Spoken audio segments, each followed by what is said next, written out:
Welcome, guys. MJ here with MBJ Knowledge. In our today's lesson, we'll look at calculus, and this is an examination question. Now, before we start our lesson, we just want to make ourselves understand what gradient function and equation of the curve are all about. Okay. Now, these two, gradient function of a curve and the equation of a curve, this is how they behave. If this is my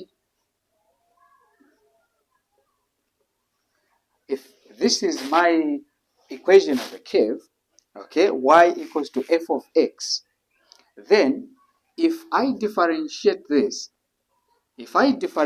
equation of the curve, what I'm going to get will be what we call now as the gradient function, which is dy over dx f prime of x. So when you differentiate your equation of the curve, what you get is the equation or the gradient of the function. When you integrate this, so this is differentiation to go there. If you want to get back your equation of the curve, you need to integrate. So if you integrate your gradient function, then you're going to get back to your equation of the curve. Now, people can be asking questions. What is the importance of knowing gradient function and the equation of a curve? In real life, these two, the gradient function and the equation of a curve, they are a backbone of calculus in the real world. Let me just bring you down a bit to two examples, two real life applications. So the equation of a curve talks about or explains the rate of change. Okay, this explains about the rate of change. Okay, the speed at which a particular substance or object is changing. Then the gradient function would talk about now the behavior. Okay, it talks about the behavior in that change. Let's bring it closer to a real life application. Let's say, for instance, an engineer looks at automotive cars. Okay, now for them to explain or to manufacture this particular car and know the stopping distance, or to know at which distance this car is going to stop, they need to understand the gradient of this speed time graph of this particular car. Now, for them to understand that curve, they will need to use calculus. What is that? They need to know the equation of that particular speed time graph. Okay? Now, after knowing that, the acceleration there will be able now to help us calculate exactly at what speed this particular car moves in a second. Now, that helps us now to manufacture this car in such a way that we're able to know the stopping distance. At which distance can this car stop if it is moving at 100 kilometers per hour? That is just one of the real life applications. Let's bring another one. Let's talk about medicine. Okay, in medicine, for instance, the spread of a particular virus. Okay, maybe the growth of a particular bacteria colony. How do they understand at what pace this bacteria is going to be spreading each day? They will need now to come up with a curve of spreading diseases. Now, that curve, for it to be explained properly, they will need to use gradient of function and the equation of that particular curve.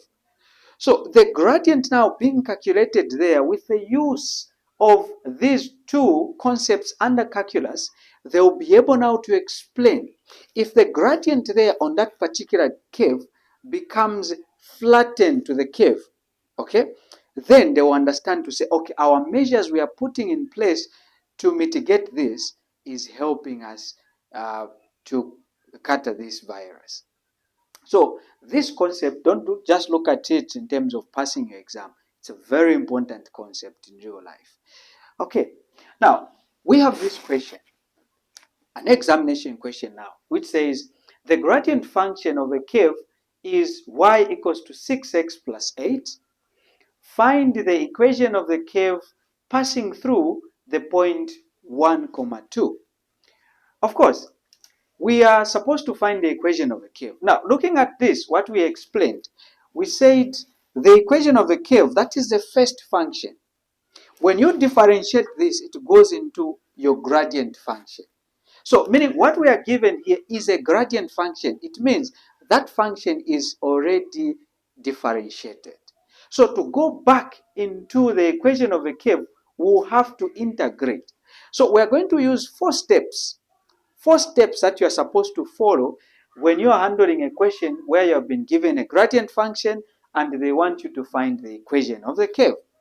So, the first step is to integrate your given gradient function. So dy dx, integral of this, then open bracket, put this, 6x plus 8, close dx, integrating this as well.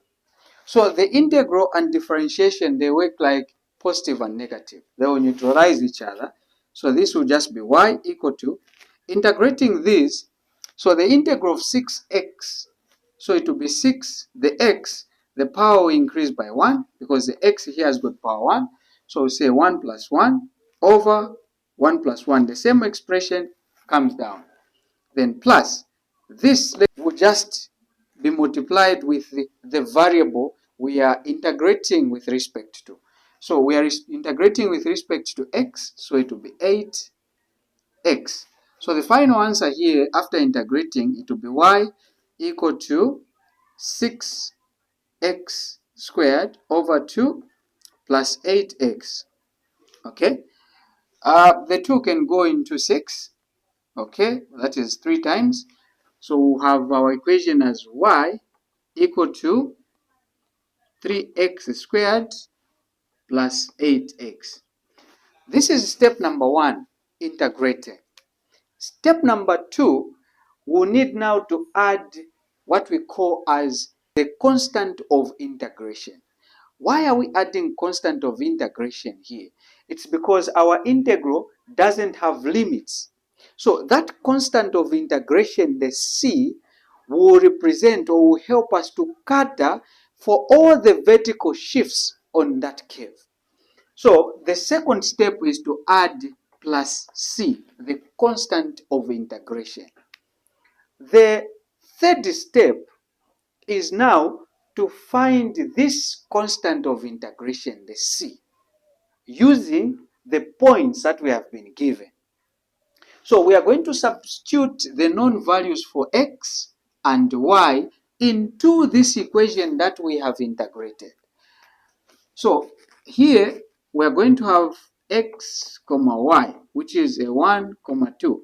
So the value for x is 1, value for y is 2. So we substitute here where there is y, we put a 2. So we have 2 equal to, where there is x, we are going to put a 1, then squared, plus 8 times 1. Okay, so this will be then plus c equal to, this 1 squared is just 1 times 3, it will just be 3, plus 8 times 1, it will just be 8, plus c. What is 3 plus 8? This will give us 11 plus c. Then the 11 should cross. So the final answer for c will just be 2 minus 11, which gives us what? A negative 9. Okay? So negative 9 is the final answer for c. Step number 4, it is now to substitute this c value we have found. We substitute it with the c there. Okay? So the final equation of the curve will be y equal to 3x squared plus 8x, then this comes minus 9. This is the equation of the curve. So 4 steps, don't forget. If you have been given the gradient function and they ask you to find the equation of the curve at a given point, number 1, remember gradient function, it means it has been differentiated. So it goes into this. Okay?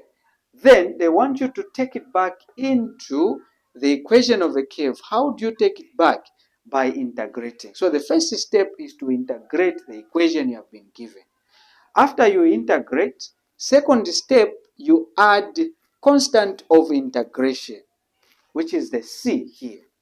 When you add the c, get now the point that you have been given, okay, and substitute into the equation you integrated to find the answer for constant of integration. When you substitute and calculate the value for c, you need now to replace the constant of integration with the number that you found. Then that is your final answer for the equation of the curve. So I hope you enjoyed up to the end. Make sure you follow for more. And don't forget to share, comment, and come back for more.